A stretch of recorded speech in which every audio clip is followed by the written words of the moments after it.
Perkenalkan, nama saya Afrizal Aditya dari kelas 2025A dengan akhiran NIM 053. Di sini saya akan melanjutkan membaca buku karya Suhino, yaitu Ilmu Negara.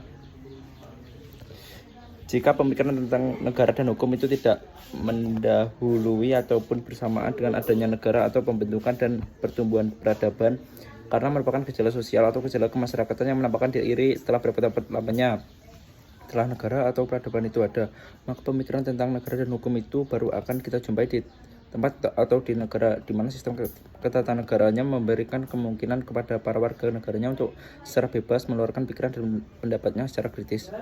Karena itu, menurut sejarah kenegaraan terjadi mula-mula pada bangsa Yunani kuno dalam abad ke-5 sebelum Masehi, yaitu di Athena. Jadi bangsa Yunani kuno lah yang pertama-tama mulai mengadakan pemikiran tentang negara dan hukum. Terus kebebasan berpikir dan mengeluarkan pendapat secara kritis dan jujur dimulai pada bangsa Yunani kuno. Kalau demikian, apakah kiranya yang menyebabkan adanya keadaan demikian itu? Banyak faktor-faktor yang mempengaruhinya, yaitu satu, adanya sifat agama yang tidak mengenai ajaran Tuhan yang ditetapkan sebagai kaidah atau kanon. Dua, keadaan geografi negara tersebut yang menjuruskan kepada perdagangan dan perantauan sehingga bangsa Yunani sempat bertemu dan bertukar pikiran dengan bangsa-bangsa lain. Tiga, bentuk negaranya yaitu republik demokrasi sehingga rakyat memerintah sedikit dengan tanggung jawab sendiri. Empat, kesadaran bangsa Yunani sebagai satu kesatuan. 5.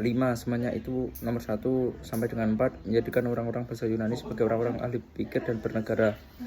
Jadi dengan demikian, berpikir secara filosofis dan kritis sudah dimulai pada zaman Yunani kuno, yaitu di Milete, salah satu kota di Yunani. Tetapi pada waktu itu yang berkembang adalah filsafat barat dan perhatiannya pada mulanya ditujukan semata-mata kepada kosmos, pada bentuk dan susunan alam semesta, sedangkan sekarang perhatian itu ditujukan pada masyarakat manusia dan segala sesuatu yang berhubungan dengan itu. Perlulah kiranya diperhatikan dalam kiranya mulainya sejarah pemikiran tentang negara dan hukum dari bangsa Yunani kuno itu. Setelah Raja Perikles wafat pada tahun 429 sebelum Masehi, di Athena mulai berkuasa radikalisme. Demokrasi menjadi masalah bagi banyak orang dan meminta pemecahan dengan segera. Maka timbullah zaman filosof-filosof Yunani yang besar. Banyak pemuda-pemuda minta ketegasan dan pimpinan. Oleh karena mereka sebentar lagi akan mengambil bagian dalam pemerintahan negara. Banyak orang yang hendak memenuhi keinginan itu semata-mata untuk kepentingan diri sendiri saja. Dari jauh datanglah mereka menawarkan jasa untuk kepentingan diri sendiri saja. Dari jauh datanglah mereka menawarkan jasa mereka, siap sedia menguraikan hal-hal yang didengar asal saja mereka diberi imbalan jasa mereka.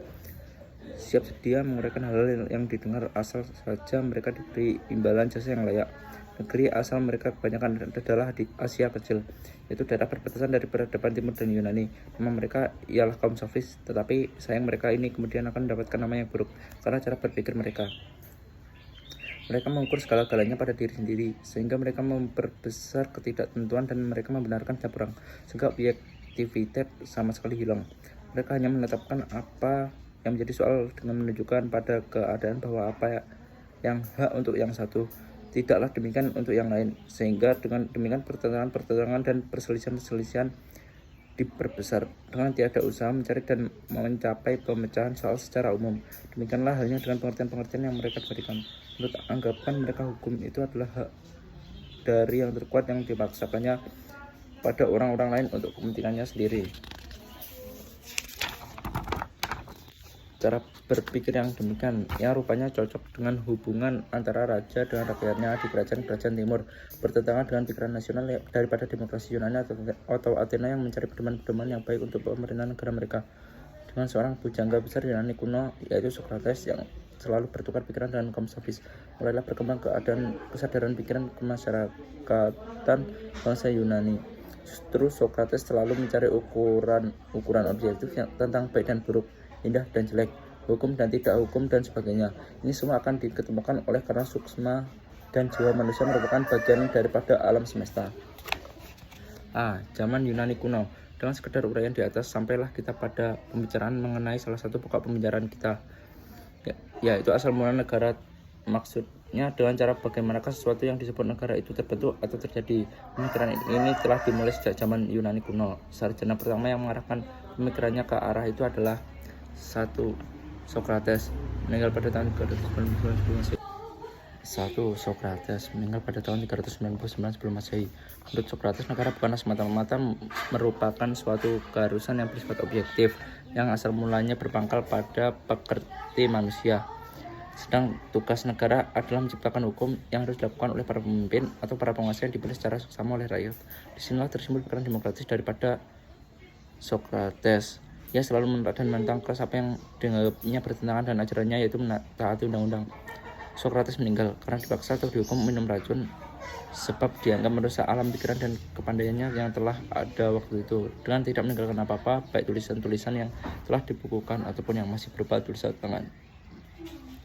Bahwa Socrates hidup terus dalam alam pemikiran tentang negara dan hukum adalah terutama berkat muridnya yang termasyhur, yaitu Plato. Karena Plato di dalam buku-buku karangannya memberikan tempat utama bagi gurunya, yaitu Socrates.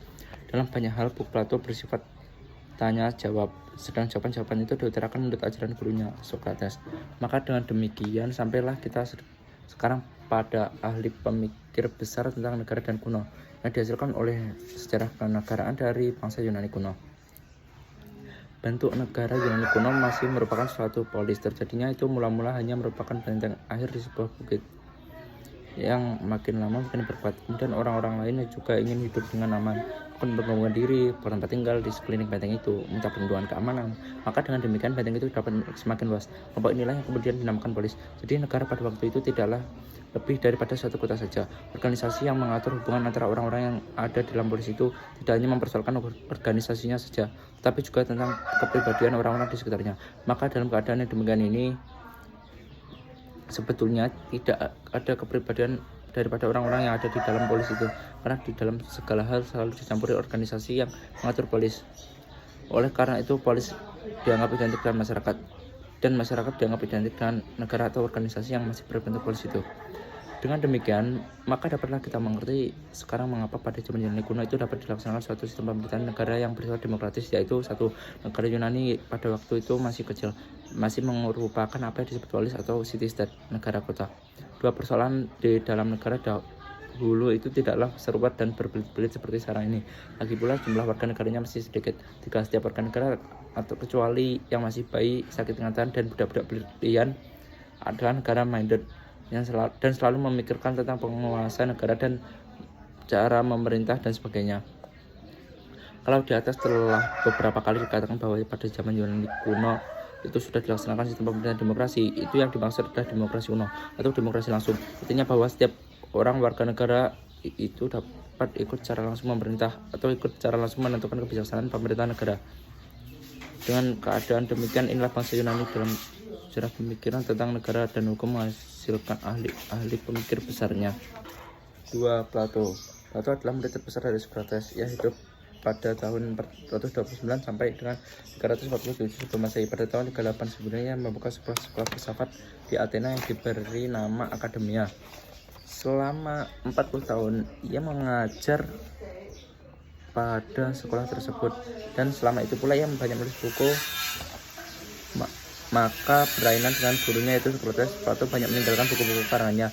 Buku-buku kebanyakan ditulis dalam bentuk tanya jawab, dan dalam percakapannya itu gurunya Socrates selalu mendapatkan tempat yang istimewa. Dan cara demikian Socrates meskipun tidak meninggalkan tulisan-tulisan apapun, namanya dapat diabadikan dalam sejarah pemikiran tentang negara dan hukum. Buku-buku Plato yang terpenting dalam sejarah pemikiran tentang negara dan hukum adalah Politeia atau Negara. Buku ini memuat ajaran-ajaran Plato tentang negara dan hukum. Buku ini kemudian dilanjutkan dalam bukunya yang lain yang diberi nama Politikos atau Ahli Negara, dan dalam buktinya yang lain yang diberi nama Nomoi atau Undang-Undang. Ajaran-ajaran Plato tentang negara dan hukum dalam buku-bukunya tadi sebanyak dipengaruhi alam pikiran Plato dalam 8 filsafat. Bahkan sesungguhnya alam pikiran inilah yang mengalirkan buku-bukunya tersebut. Maka sebelum membicarakan pokok-pokok ajaran Plato tentang negara dan hukum dalam buku-bukunya tersebut, baiklah kiranya dibicarakan terlebih dahulu secara singkat alam pikiran Plato dalam 8 filsafat tersebut. Plato adalah pencipta daripada ajaran alam cite atau Iden dan oleh karena itu kemudian aliran filsafatnya disebut idealisme. Menurut ajaran Plato, maka hakikat kebenaran itu terdapat di dalam ide manusia. Segala sesuatu yang ada di luar diri manusia itu sebetulnya hanyalah merupakan bayangan saja daripada apa yang telah ada di dalam dunia ideal menurut manusia. Bentuk daripada benda-benda yang ada di luar diri manusia adalah tidak sama. Misalnya kuda itu ada hitam, ada yang putih, ada yang besar, ada yang kecil, dan sebagainya. Tetapi meskipun demikian, kita telah mengetahui bahwa benda-benda atau kuda tersebut adalah sejenis. Sebabnya ialah karena bentuk yang murni dari benda baru. Benda itu sebenarnya bukanlah benda yang sama sekali baru, karena benda itu hanyalah sekedar mengingatkan kembali pada bentuknya yang murni yang sudah ada terlebih dahulu di alam dunia idea, atau oleh karena jiwa manusia itu telah berada lebih dahulu dalam ide atau cita-cita murni sebelum ia memasuki badan kita. Di sana ia telah melihat ide atau cita dari kuda, dan kemudian ia kenali kuda tersebut dalam bentuk yang kurang sempurna di dunia ini. Ide atau cita-cita itu ialah hal-hal yang sudah ada pada waktu ia lahir. Mencari ilmu pengetahuan berarti menimbulkan kembali ingatan-ingatan dan terbit dari kerinduan jiwa kita akan dunia ide di mana jiwa kita dulu berada. Dengan ajarannya inilah Plato menjadi ahli pemikir yang pertama yang menerima paham adanya alam tanpa benda. Alam sebacita dan pikirannya atau ajarannya yang demikian itu timbul karena pengaruh pergaulannya dengan kaum sofis. Dengan demikian, ia selalu beranggapan bahwa segala pengetahuan yang diperoleh hanya dengan melalui panca indera itu sifatnya adalah sangat relatif, karena pengetahuan yang sempurna itu hanya dapat dilahirkan dari alam rohaniah. Ajaran Plato seperti tersebut di atas nanti akan banyak pengaruhnya di dalam ajaran yang tentang negara dan hukum. Misalnya di dalam ajarannya tentang tujuan negara, atau mengatakan bahwa tujuan negara yang sebenarnya adalah untuk mengetahui atau mencapai atau mengenai ide yang sesungguhnya. Sedang yang dapat mengetahui atau mencapai ide yang sesungguhnya itu hanyalah ahli-ahli filsafat saja. Maka dari itu pimpinan negara atau pemerintahan negara sebaiknya harus dipegang oleh ahli-ahli filsafat saja. Hal ini nanti akan dibuktikan secara dialektis oleh Plato di dalam ajarannya tentang bentuk-bentuk negara. Sekarang, bagaimanakah ajaran Plato mengenai asal mula atau terbentuknya negara?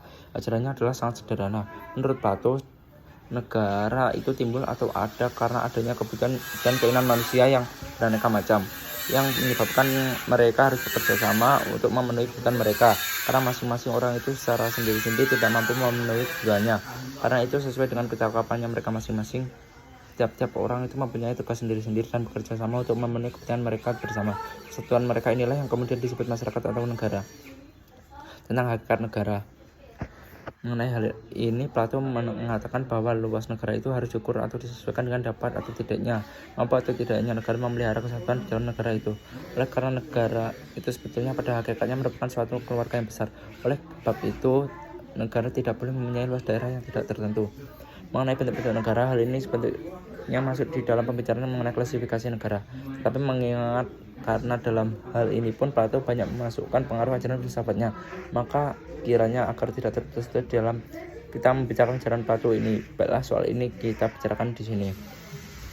Sebelum Plato mengemukakan ajarannya tentang bentuk-bentuk negara, didahului dengan mengemukakan suatu pertanyaan. Ilmu negara itu pertama-tama harus mengemukakan suatu soal yang bersifat kesusilaan, keadilan, agar manusia dapat mencapai kebahagiaan. Dan satu soal yang diajukan oleh Plato ialah, dapatkah orang jahat itu berbahagia? Karena meskipun di mana-mana oleh telah diajarkan tentang kesulitan, kebajikan, keadilan, toh tentu masih ada orang yang tidak mau melaksanakannya. Yang meskipun demikian, orang jahat itu sendiri juga dapat menganjurkan kepada orang-orang lain untuk berbuat baik. Ingat saja akan kata-kata pepatah, sapi itu kotor tetapi dapat juga untuk membersihkan. Pemecahan soal yang diajukan Plato itu dapat dicari dan diketemukan uraiannya mengenai bentuk-bentuk negara.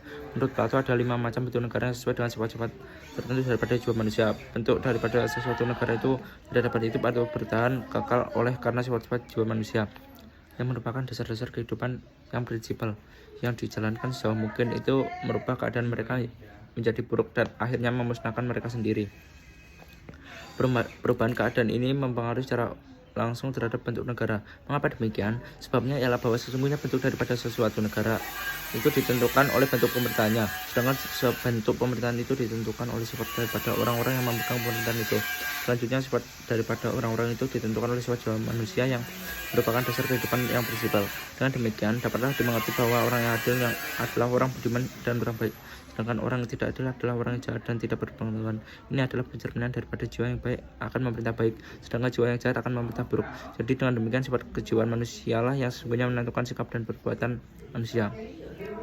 Sekarang marilah kita coba memahami ajaran Plato tentang bentuk-bentuk negara. Menurut Plato, puncak dari bentuk negara itu adalah aristokrasi. Ini adalah bentuk negara di mana pemerintahnya dipegang oleh para cerdik pandai dan yang dalam menjalankan pemerintahannya itu berpedoman pada keadilan. Disinilah para budiman itu memerintah sesuai dengan pikiran keadilan. Segala sesuatu ditujukan untuk kepentingan bersama agar keadilan dapat merata. Tetapi sesuai dengan sifat-sifat jiwa manusia yang selalu berubah, pemerintahan seperti ini tidak dapat bertahan lama karena golongan yang memegang pemerintahan itu lebih condong kepada keinginan untuk mencapai kemakmuran dan kehormatan daripada keadilan. Perubahan ini mungkin juga terjadi pada anak keturunannya karena mereka mendapatkan kekuasaan itu secara mudah, maka lalu kurang bertanggung jawab. Mereka memegang pemerintahan itu tidak ditujukan untuk kepentingan umum, melainkan hanya untuk memenuhi kepentingan mereka sendiri, sedangkan kepentingan umum diabaikan. Maka apabila pemerintahan aristokrasi itu tidak lagi dijalankan untuk kepentingan umum dan tidak lagi berpedoman pada keadilan karena keburukan telah melanda mereka dan merubah keadaan, terjadilah perubahan dari aristokrasi menjadi demokrasi. Di dalam demokrasi ini segala tindakan daripada penguasa hanya dilaksanakan dan ditujukan untuk kepentingan si penguasa itu sendiri. Kekayaan dan pendapatan negara digunakan untuk kepentingan mereka sendiri, menjadi milik sendiri. Oleh karena itu kemudian kekuasaan negara jatuh dan dipegang oleh kaum hartawan, dan ini menimbulkan milik pribadi atau milik partikuler, sehingga di dalam masyarakat yang mendapat penghormatan hanya mereka yang kaya-kaya saja. Akhirnya malahan diadakan undang-undang yang menentukan bahwa yang dapat atau berhak memegang pemerintahan itu hanyalah orang-orang yang kaya saja. Sifat jiwa orang-orang yang memegang pemerintahan ini mempengaruhi sifat pemerintahnya, dan dengan berubahnya sifat pemerintahannya itu mengakibatkan perubahan bentuk negara dari demokrasi menjadi oligarki. Dalam pemerintahan oligarki ini, maka orang yang memegang pemerintahan, yaitu orang-orang yang kaya-kaya tadi, mempunyai hasrat atau kecenderungan ingin lebih kaya lagi. Keadaan ini menimbulkan kemelaratan umum. Oleh karena itu, lalu sebagian besar daripada anggota masyarakat terdiri daripada orang-orang miskin, sedangkan tekanan dari pihak penguasa semakin bertambah berat. Maka setelah rakyat yang sebagian besar terdiri daripada orang-orang miskin itu menyadari keadaannya, bersatulah mereka memberontak melawan dan para hartawan yang memegang pemerintahan. Setelah pemerintahan negara pindah ke tangan rakyat, maka tentunya yang diperhatikan adalah kepentingan rakyat, kepentingan umum negara di mana pemerintahnya itu dipegang oleh rakyat, dan kepentingan umumlah yang diutamakan, dinamakan demokrasi. Dalam pemerintahan demokrasi ini, prinsip yang diutamakan adalah kemerdekaan dan kebebasan. Tetapi akhirnya, karena kemerdekaan dan kebebasan ini sangat didewakan, timbullah penyalahgunaan, timbullah kemerdekaan dan kebebasan yang tidak terbatas. Orang ingin merdeka semerdeka-merdekanya, ingat sebebas-bebasnya. Keadaan demikian ini disebut anarki, yaitu keadaan di mana setiap orang dapat berbuat sesuka hatinya. Orang tidak lagi mau diatur, tidak lagi mau diperintah, karena orang ingin mengatur dan memerintah dirinya sendiri. Maka keadaan lalu menjadi kacau balau. Dalam keadaan demikian ini kehendaki timbulnya pemimpin yang keras, yang kuat, yang dapat mengatasi kekacauan itu. Maka lalu dicari seorang yang dianggap mempunyai bakat pimpinan untuk diserahkan memegang pemerintahan. Jadi sekarang pemerintahan hanya dipegang oleh satu orang saja. Dalam keadaan demikian, hasrat daripada penguasa adalah menjaga supaya tidak ada persaingan terhadap dirinya, dan untuk ini penguasa tidak segan-segan mengasingkan atau menyingkirkan semua musuh-musuhnya atau saingannya. Tindakan demikian adalah jauh daripada keadilan. Negara yang pemerintahan demikian disebut tirani. Pemerintahan yang demikian adalah pemerintahan yang jauh dari cita-cita keadilan, sebab seorang tiran itu selalu berusaha menekan rakyatnya. Dengan ajarannya di atas, Plato telah membuktikan melalui jalan dialektika bahwa aristokrasilah yang merupakan pemerintahan yang terbaik, karena hanyalah keadilanlah, yaitu suatu susunan pemerintahan dan dijalankan oleh orang-orang yang berbakat dan bijaksana, yang dapat membawa kebahagiaan. Mereka inilah yang dapat mencapai tujuan negara, yaitu mencapai idea yang sesungguhnya. Disinilah Plato memasukkan pengaruh ajaran filsafatnya. Sedangkan yang terjelek adalah tirani. Hal ini kecuali apa yang telah diuraikan di atas. Oleh Plato dijelaskan lebih lanjut sebagai berikut. Kehidupan jiwa seorang tiran sebagai makhluk yang paling tak berbahagia. Maka tampaklah seorang penjaga sejati yang hendak memuaskan segala keinginannya meskipun seorang tiran berada di puncak kekuasaannya. Ia menjadi mangsa dari semua nafsunya. Karena itu sesungguhnya ia lebih sengsara daripada rakyatnya sendiri yang diperintahnya. Ia menyerupai negara yang diperintahnya itu. Tidak keadaan tak dapat dipikirkan yang lebih menyedihkan daripada keadaan seorang tiran. Sebab ia senantiasa berhadapan dengan keinginan-keinginannya yang makin lama makin bertambah besar. Oleh karena itu, ia menciptakan keadaan yang sebaliknya daripada apa yang diinginkannya. Karena tingkah lakunya itu, ia tidak dapat mempercayai orang-orang lain lagi, bahkan terhadap dirinya sendiri. Ia hidup dalam keadaan tak berdaya, selalu digoda oleh ketakutannya. Dapatkah ia mempercayai orang-orang yang menjaganya? Sebab barang siapa yang tidak menyegani orang lain, takut tidak akan disegani oleh orang lain pula, dan takut akan dihancurkan oleh dalil-dalilnya sendiri. Sewaktu ia makan dan minum, ia takut akan diracuni orang. Sewaktu ia beristirahat dan tidur, ia takut akan disergap dan dibunuh oleh orang lain. Ia tidak dapat bergerak dengan leluasa. Bukanlah orang yang demikian itu menjadi contoh yang terbaik. Betapa orang yang mengejar kejahatan dan itu tidak berbahagia, melainkan menjadi orang yang sangat merana hatinya. Demikianlah Plato menggambarkan seorang tiran yang tidak satupun dari perasaan hatinya itu disembunyikan. Dan ini kiranya dimaksudkan untuk menjelaskan jalan dialektikanya yang menunjukkan bahwa tiranilah yang merupakan negara terjelek, sedangkan yang terbaik adalah aristokrasi.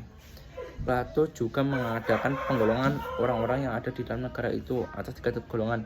Ini berhubungan dengan pendapatnya mengenai asal mula negara, yaitu bahwa negara terjadi karena adanya mengenal asal mula negara, itu bahwa negara terjadi karena adanya kebutuhan dan keinginan manusia yang beraneka macam yang tidak mungkin dipenuhi tanpa orang itu mengadakan kerjasama.